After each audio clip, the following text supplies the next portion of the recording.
कि क्या हमें भगवान दर्शन देंगे? दर्शन क्यों नहीं देंगे?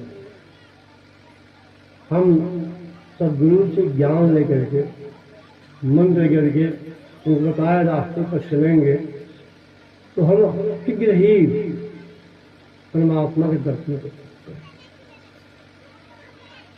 एक पद है जो आप लोग के गुणगान मेरे साथ। दर्शन दे घनश्याम आज मोरे अखिया प्यासी रे। दर्शन दे घनश्याम आज मेरी अखिया प्यासी रे। दर्शन दे घनश्याम आज मोरी अखिया प्यासी रे।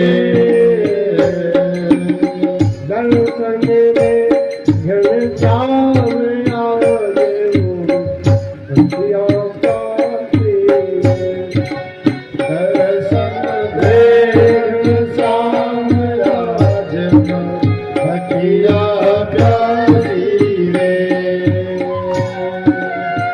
मन मंदिर में ज्योति जला दे।